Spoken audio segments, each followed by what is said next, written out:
So John Beckus, let me give you guys some lore, because this, I'm telling you, once you begin to look into the history behind all of these things, it's absolutely bonkers.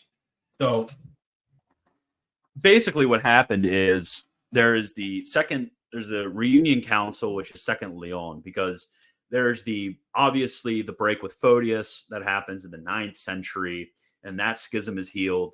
And then you have the break in 1053 that happens.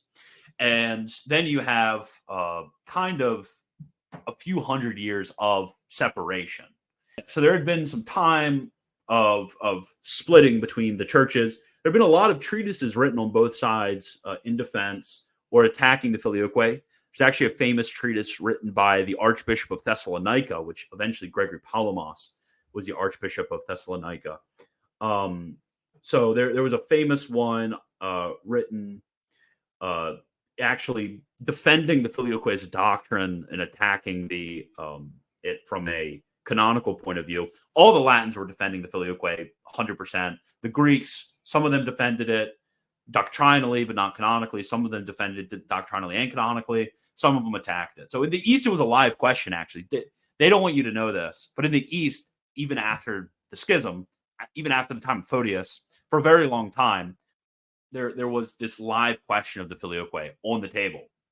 So multiple patriarchs of Constantinople affirmed the Filioque after Photius deposed and such, but they affirmed it. They affirmed it and defended it. John Beckus is one of them. But basically, in the 13th century, you have a man named John Beckus. He becomes Patriarch of Constantinople. He's a very learned man, and he writes a very pens a very famous defense of the Filioque because he was a student of the Fathers, especially of St. Cyril.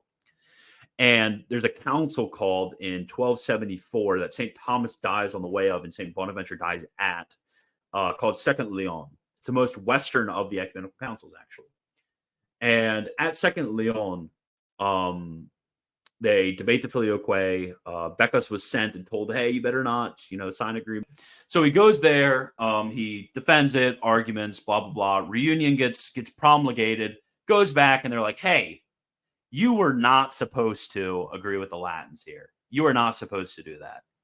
You were actually supposed to, just kind of put off reunion, because we want the help from the Latins. And we don't want to, for political reasons, we don't want to have strife with them, but we don't actually want like reunion going on. So he gets opposed by, other Eastern Orthodox. And there was basically just completely destroyed all of Photius's arguments.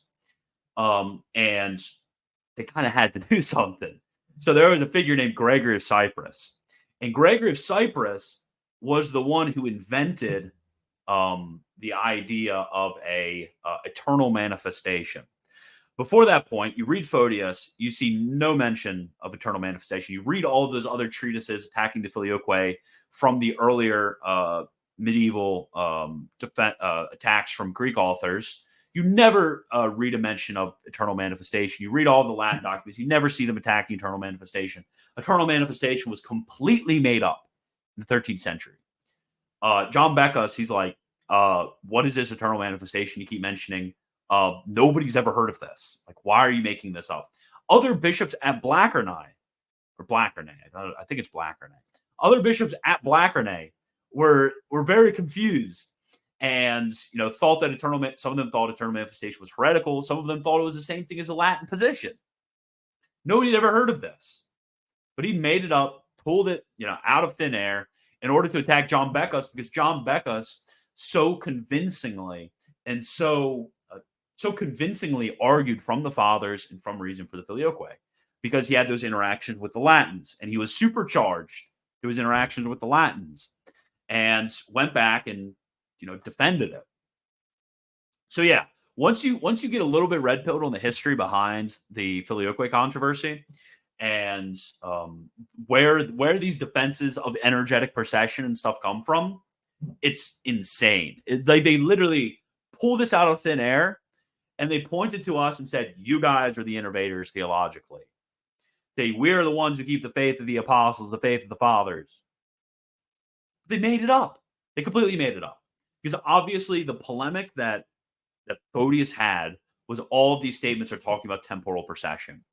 And obviously when you're reading, especially somebody like St. Cyril or somebody like St. Athanasius, it's obvious. What am I saying? Every author. When you're reading these authors, you're obviously seeing that these aren't merely temporal. These are eternal relations that are being spoken of. These are eternal idioms that are being spoken of. So you have to come up with some sort of tertium quid. You have to come up with a different eternal procession that's not a procession that constitutes the hypostasis. So it's completely made up out of thin air in order to get around this problem of all of the statements from the church fathers. So it's ad hoc response to Becca's, and it was imposed and completely novel.